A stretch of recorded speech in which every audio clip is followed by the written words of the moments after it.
Okay, so let's continue solving example number 2. So that's for example number 1. So this is the continuation kasi baka hindi ko siya ma-send sa Telegram pag lumampas ng 2 gigabytes kasi. Okay? So nag-limit lang ako ng 1 hour. So for the example 2, the half-life of a sample is 8.1 days. How long will it take for a 3/4 of a sample to decay? So, yung given natin is, yung half-life daw natin is 8.1 days. Okay? So, how long will it take? Okay? For 3/4 of a sample to decay. So, mag-assume tayo na ang initial sample natin is, okay, 1 kilogram. Okay? And yung 3/4, okay? So ilang days kaya daw, okay? So days yung tinatanong kasi naka-days tayo dito sa half-life. Ang how long, okay? How many days will it take for a 3/4 of a sample to decay? So yung n natin dito is equal to, so ano yung 3/4 is the, okay, 0.75. Okay, so yung n natin will be equal to yung initial natin 1 kilogram, okay, minus the 0.75 kasi 3/4 yung na-decay daw. This is, okay, 0.25. Okay? So again, tinatanong natin is yung time. Okay? So ilang days daw?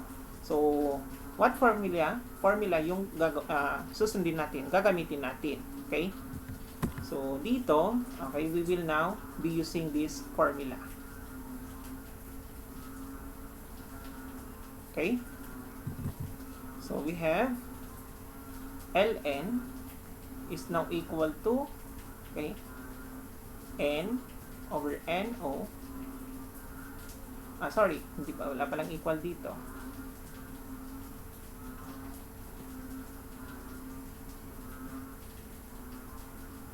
Negative kt. Okay? So, ang hinahanap natin dito is yung t. Okay? Yung time.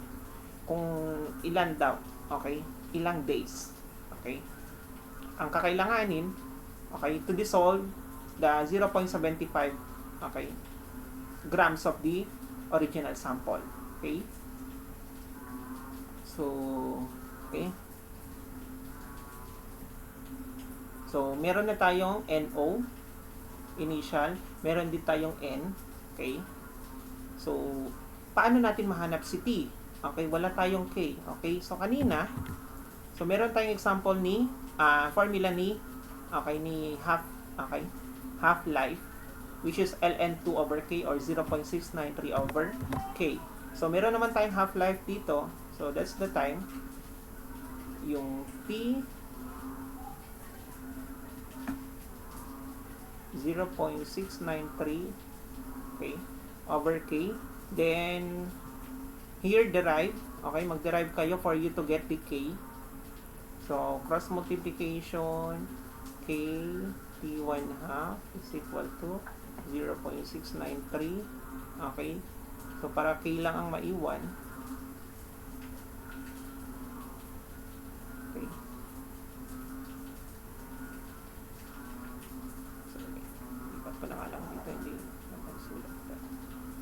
So, K T1 half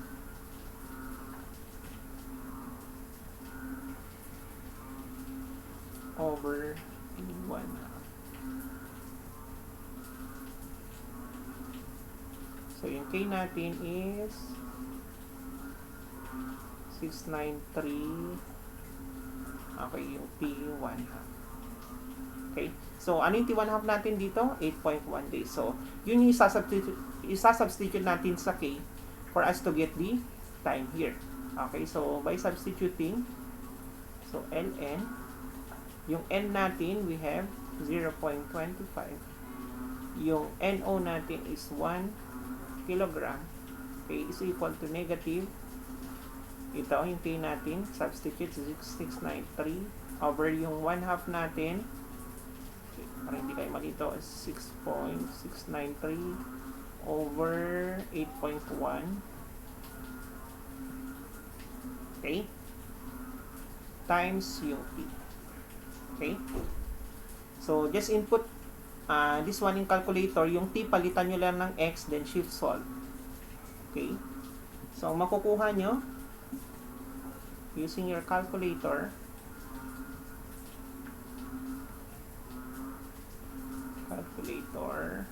Okay, just type this one. ln 0.25 over 1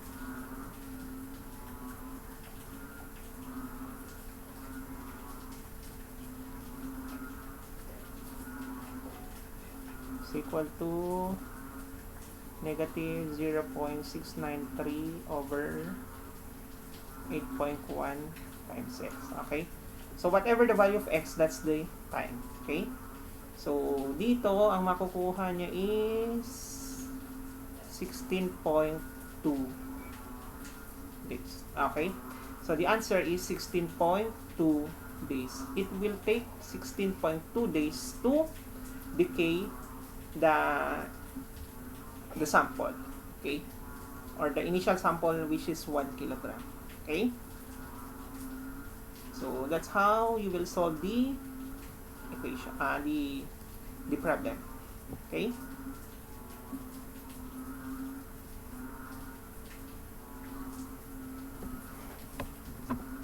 Okay, so for your take-home activity part 3, okay, so you have 3 problems to solve.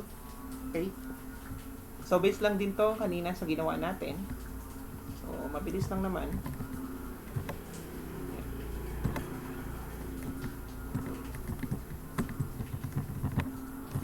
Okay?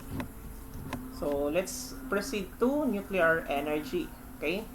So, we have transmutation. Transmutation or nuclear transformation, it is a process in which a nuclide is converted into a new element by bombardment with a high energy particle. Okay? So, dito nagkakaroon tayo ng transmutation. Okay? Kung gusto natin i-convert, okay, yung nuclide into a new element.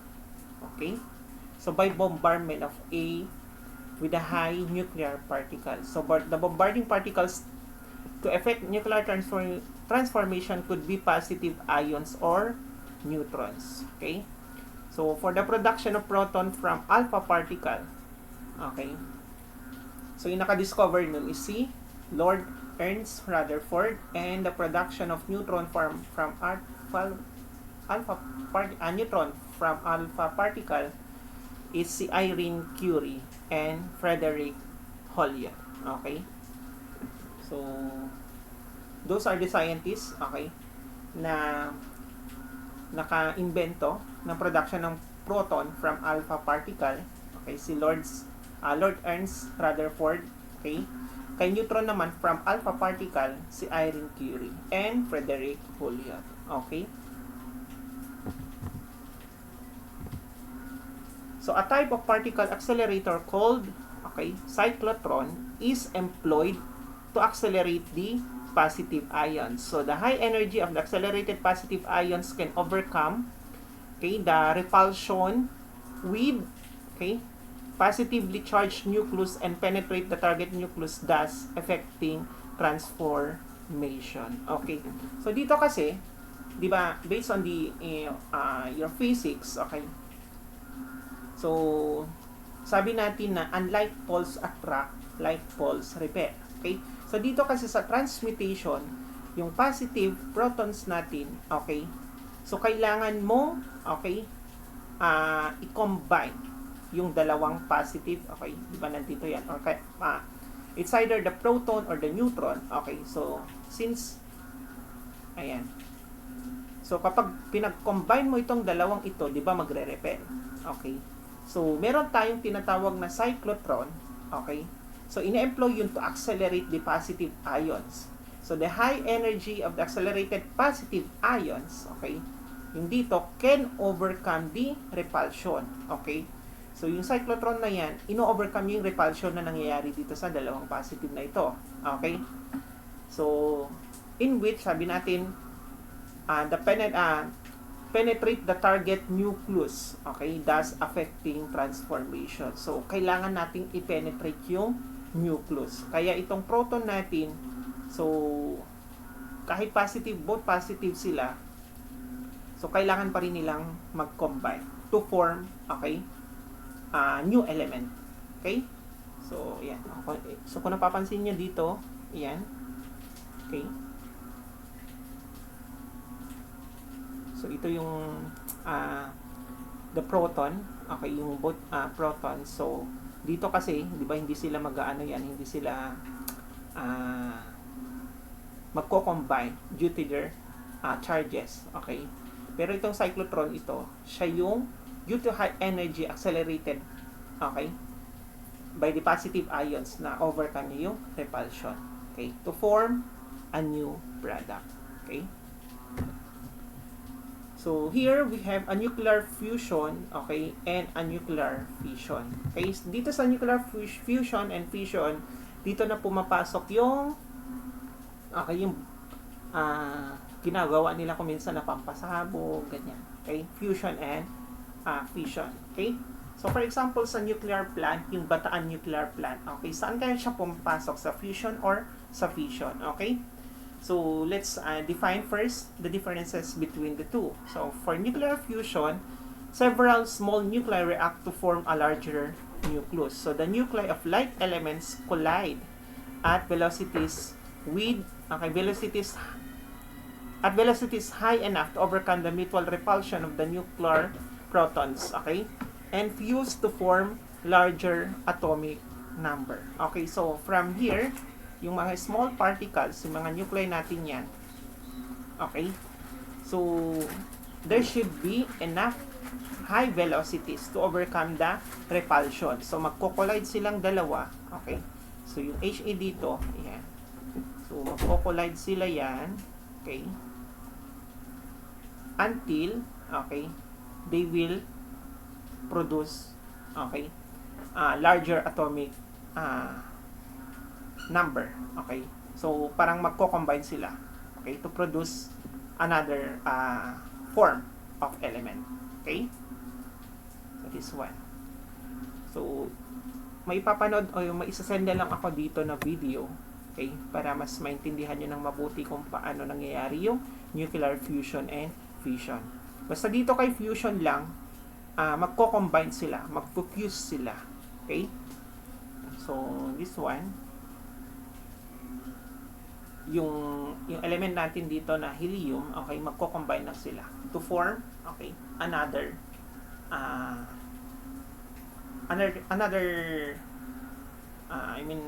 molecule. Okay?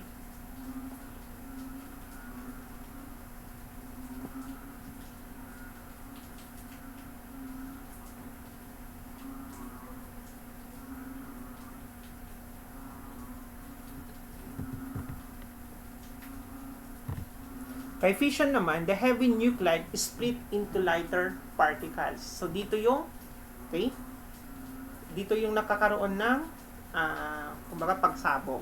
Okay?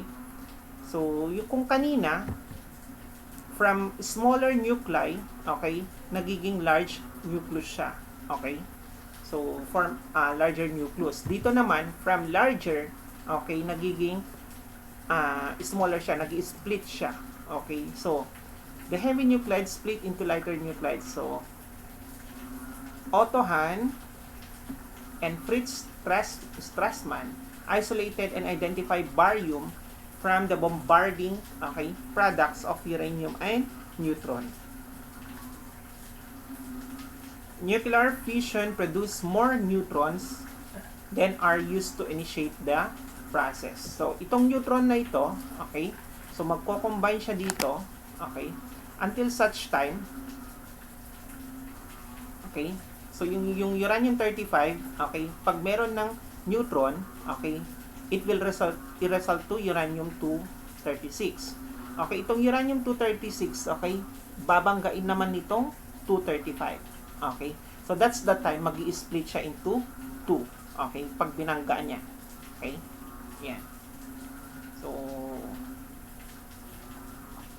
Until such time, itong mga fission fragments natin, okay, babanggiin ulit yan, okay, hanggang sa neutrons na lang yung maiwan.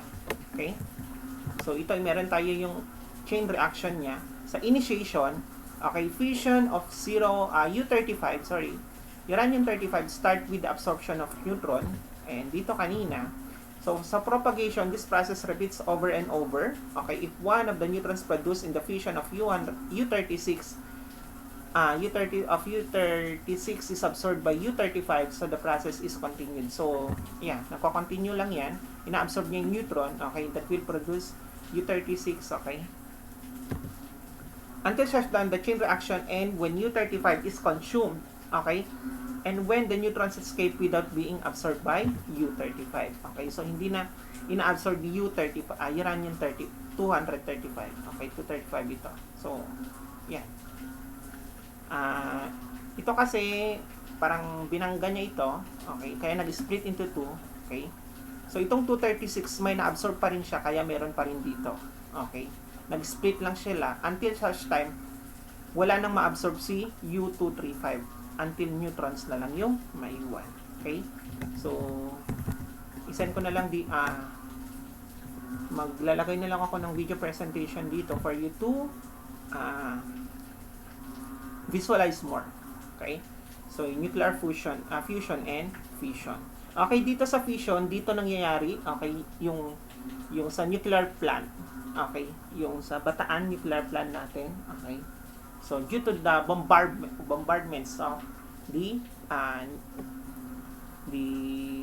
nuclides. Okay?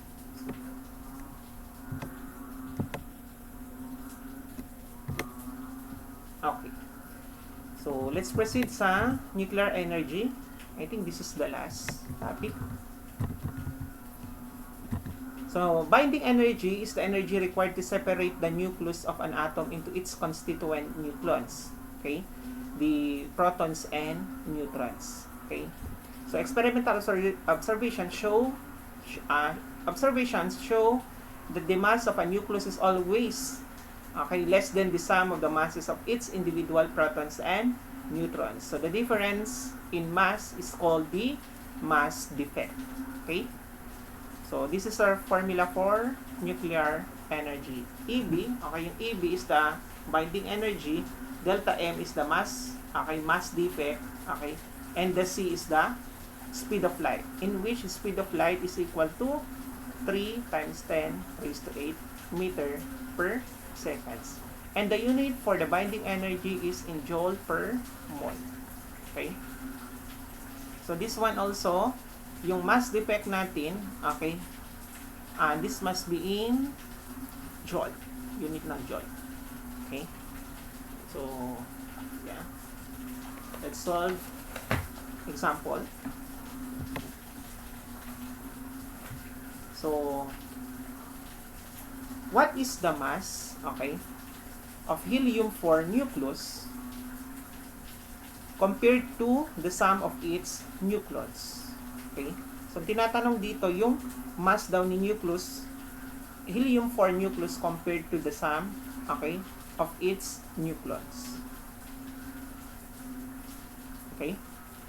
So, anong given natin? Okay, given.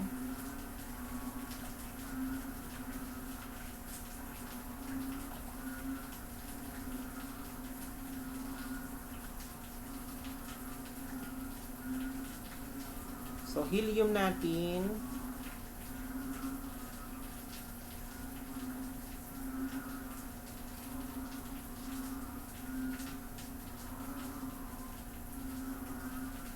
this is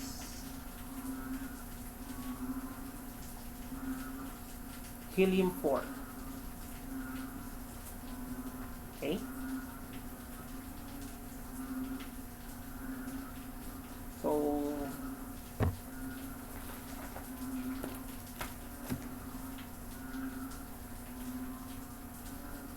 sa helium-4 natin, we have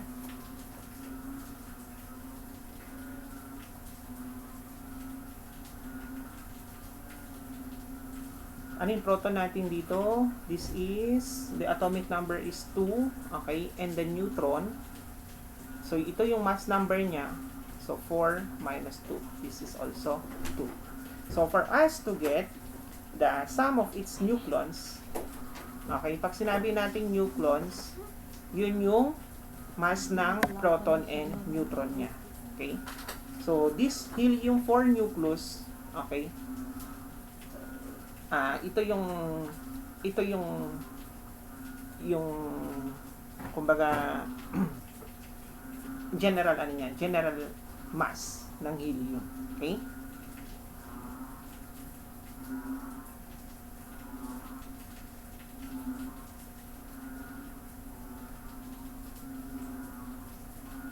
So here,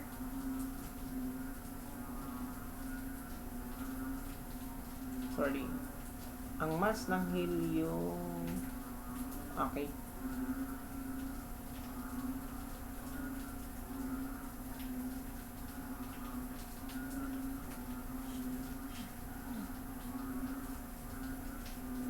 Kain na tayo.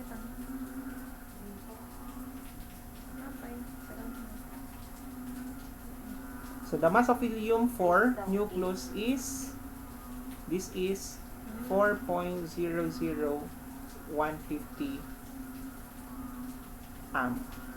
okay?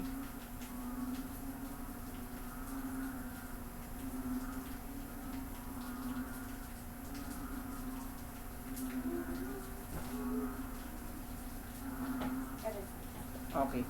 Sorry, this is given pala.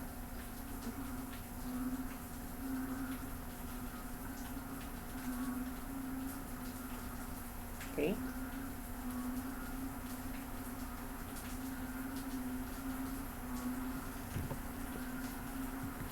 Yeah, given pala dapat yan. Compared to the Samsung, hinahanap natin dito is the total mass of nucleons. Okay, what is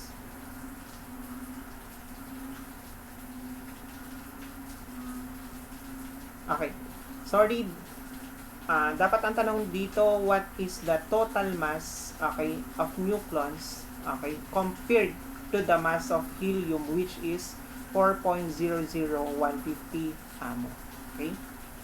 So, medyo mali yung pag-construct ng question. Okay? So, titingnan lang i-compare lang naman natin yung sum ng nucleons nila. Okay, yung total mass ng nucleons dito sa mass of helium nucleus, which is given 4.00150. Okay, so let's compare.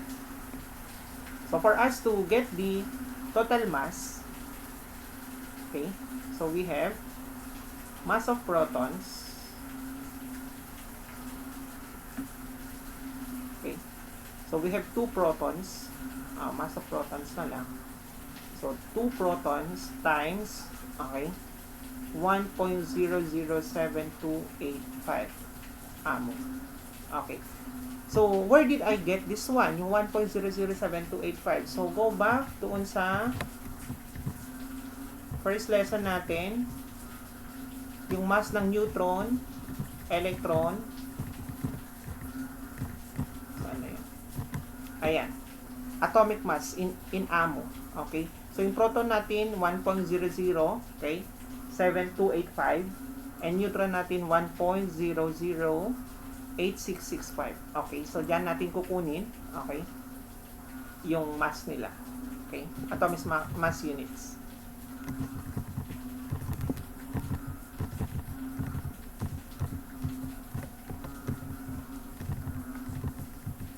Okay, so this is, so let's calculate 2 times 1.007285. This is 2.01457 okay, and the mass of neutron, this is also 2 times, kasi 2 yung neutrons niya. So ano na yung kanina, we have 1.008665 AMU. Okay, this is the mass of the neutrons in atomic mass units of neutron. Okay, so this is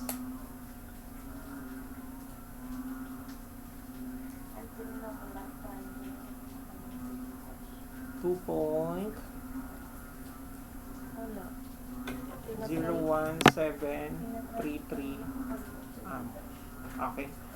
Getting the total mass or the sum, this will result to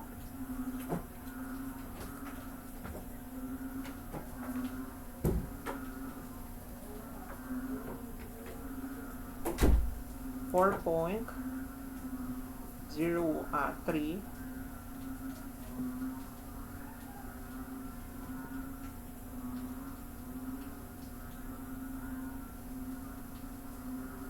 AMU. Okay, so this is the total mass of nucleons or the sum of nucleons.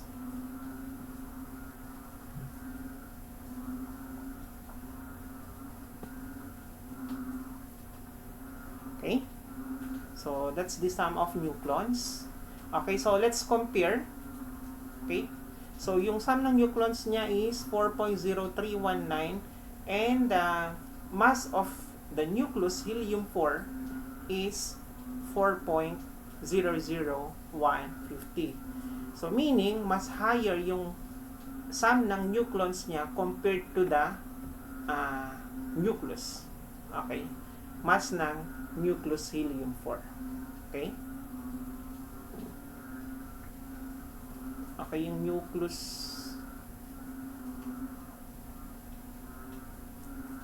is 4.00150 AMU and ang nucleons niya, sum of nucleons,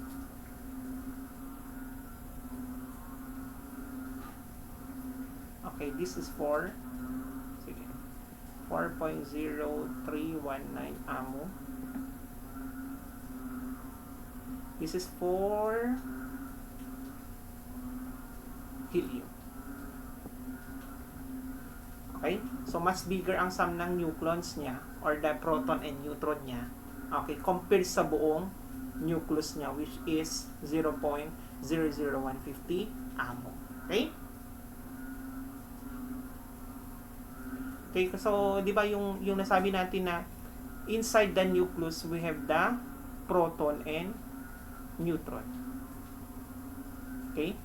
So, itong nucleus na ito yung mass niya, 4.00150, and yung proton and neutron, yung sum nilang dalawa, ng nucleons niyan is 4.0319. So, meaning, we can say that the sum of the nucleons is higher than the sum of the whole nucleus here. Okay?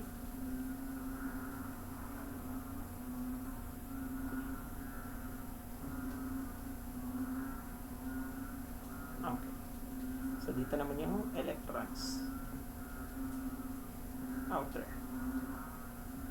Outer level of the shell. Okay? Okay, so let's compute for the binding energy. Okay? So, tinatanong, what is the binding energy of the iron 56? Okay? Fe56 with its atomic mass units 55.9934. Okay? So, given tayo ng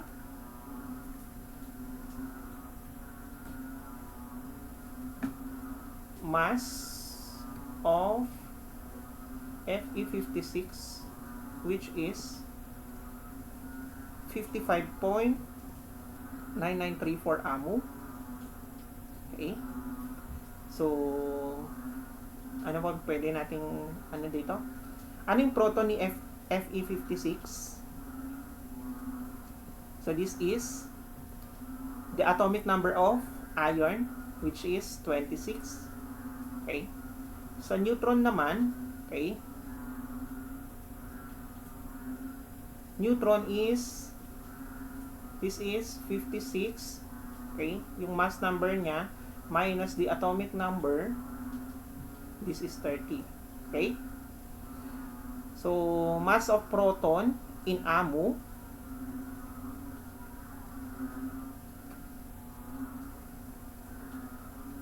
Okay. So, constant ito, which is 1.007276 AMU. Okay. So, gaya kanina, so nakuha ko to doon sa may first lesson natin, first topic natin dito. Okay, para hindi kayo malito kung saan ko siya nakuha. Ayan, this one. 7285 or 7286.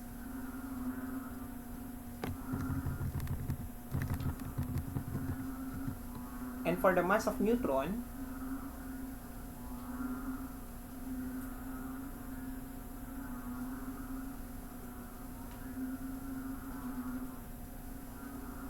.008665 Okay? Okay, so given na sulat muna natin lahat ng given. Okay, so binding energy yung hinahanap. So ang required dito is the binding energy. Okay, yung formula natin, we have EB is equal to MC square. Kung mapapansin nyo, MC square, di ba yung sa physics din to? Okay? Yung kay Albert Einstein. Okay? Energy is equal to MC square. Okay? So, solution. So, first, we need to get the mass defect. Okay? So, yung mass defect niya,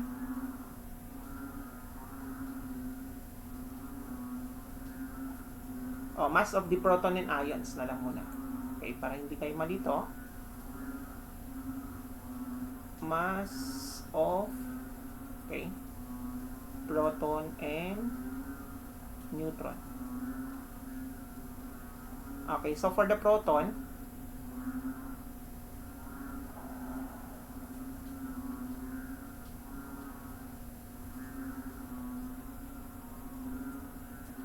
we have 26, okay, 26 yung nandoon, times yung mass ni proton natin, 1.007276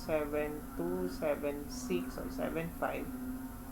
This is equal to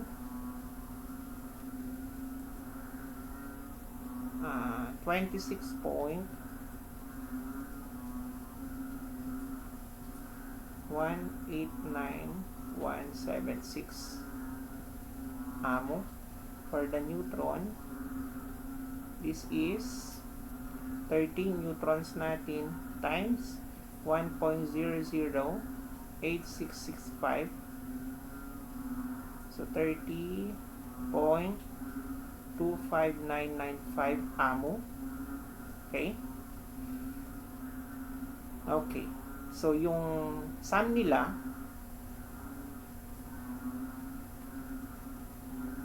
sum of nucleons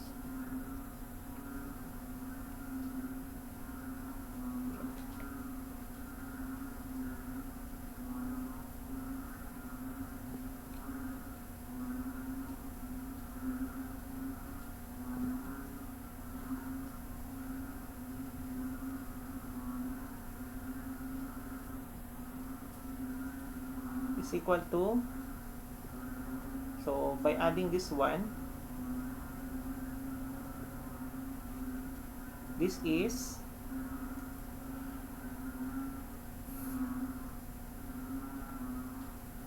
so i-add mo lang sila 56.45 AMU. Okay, yan yung sum na nucleons nila. Okay, so for the second step, we get the delta M. Okay, in which delta M is equal to sum of nucleons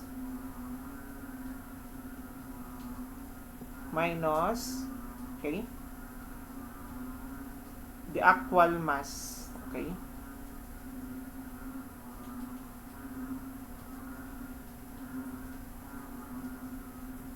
of nucleus. Okay, yung actual mass na nucleus na sinasabi dito is the given. This one. This is mass of nucleus. Okay? So, just substitute. So, 56.45 amo minus 55.99 amo. So, yung mass defect natin is 0.46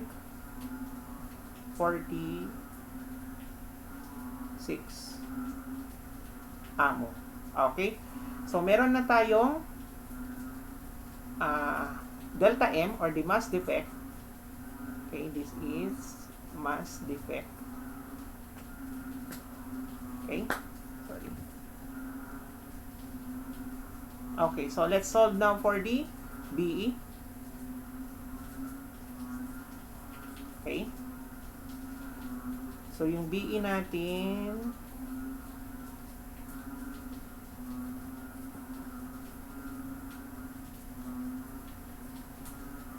binding energy. Okay, BE na lang. So, for the binding energy, we have formula. BE is equal to delta MC square. Tama? Okay, so let's substitute. Is equal to 0.46. Okay. Amo. Okay. Sorry. So, itong 0.46 amo, i-convert na natin into kilogram. Into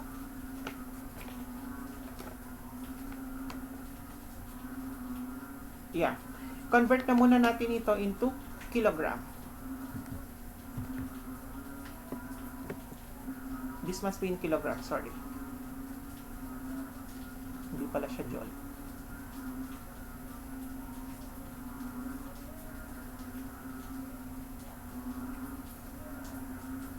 Okay. So, itong delta M C square, ang magiging unit ng both, okay, ng dalawang ito is joule. Kasi yung 1 joule is equal to 1 kilogram meter square per second square. Okay? So, yung unit pala nito ang joule, yung dalawang ito. Yung product, okay, ng delta MC square is joule. Okay? However, yung final answer natin ng binding energy, okay, must be in joule per mole. Okay? So, mag-a-add pa tayo ng Avogadros para makuha natin yung per mole niya. Okay? Okay, so let's add here. In 1 grams, there are 6.023 times 10 raised to 23 amo times in 1,000 grams 1 kilogram. So, cancel ito. Cancel yung amo natin. So, this will become 7.6374 times 10 raised to negative 28. Okay? Kilograms. Okay. So, since naka-kilograms na yun, okay, yung delta M na natin,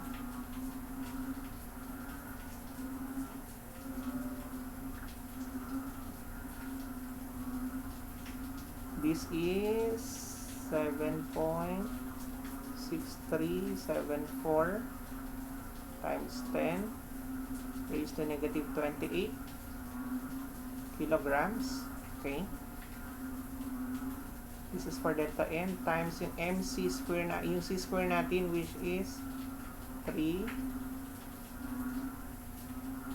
times 10 raised to 8. Okay, this is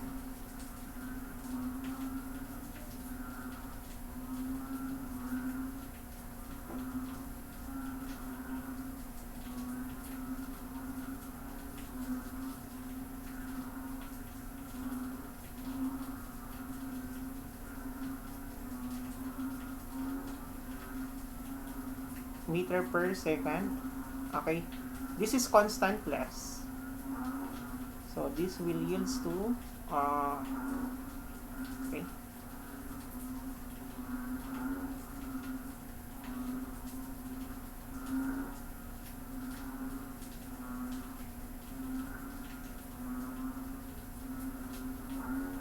this is equal to 6.874 times 10 raised to negative 11, okay, joule per nuclei. Okay, dinagdag ko lang itong nuclei. Okay? Kasi itong nuclei na ito, gagamitin natin, okay, sa pagkuha ng mole using the Avogadro's number. Okay? So, inakuha natin which is the 6.874.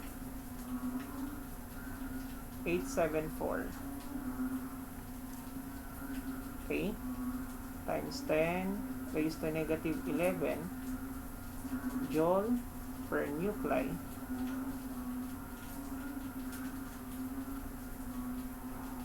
times, okay, in 1 mole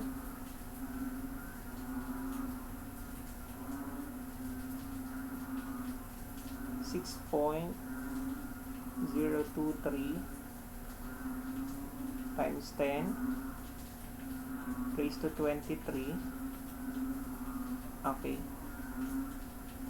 sorry, hindi kasya.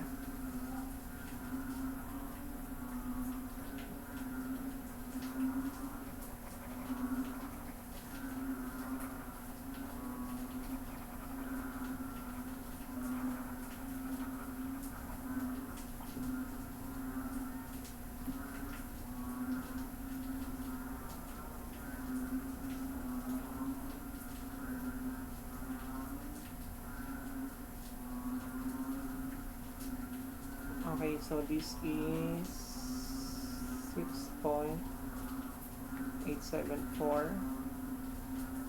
times 10 raised to negative 11 joule per nuclei times 6.023 times 10 raised to 23 nuclei in 1 mole. Okay, cancel yung nuclei natin. So, ang naiwang unit is joule. So, your BE now is now equal to 4.14 times 10 raised to 13 joule per mole. Okay? So, medyo mahaba-haba lang yung solution dito. So, pagpasensyahan nyo. Okay?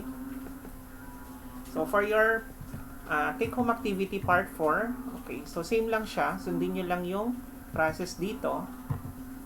So, for you to solve this one. Okay? So, that's the answer for example number 2 sa binding energy. Okay? So, I might be giving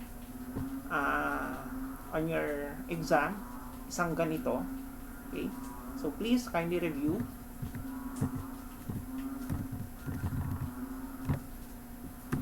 Okay, so for the applications, okay, so for radioisotope, so for C14, carbon dating, ito yung sinasabi ko sa inyo, yung C14 natin, ito yung mostly ginagamit sa carbon dating.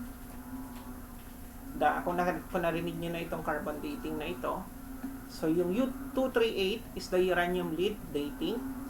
The U235, nuclear power generation. Okay? So, ginagamit ito sa, yung radioisotope na ito sa nuclear plant. The H3 Okay, water content in the body. Okay. So, lumalabas ito sa board exam. Okay. So, the cobalt-60 for the cancer treatment. Okay. So, yung isotope na, radioisotope na ito yung ginagamit sa mga medical field. Okay. For medicinal purposes to treat cancer. So, si iodine-131, diagnosis of thyroid defects for TI-201 for the heart scan, and the TC for the brain, liver, and kidney scans. Okay? So, that's all for the nuclear chemistry class. So, I hope you will appreciate the topics here in the nuclear chemistry. So, pasensyahan nyo na lang manood class.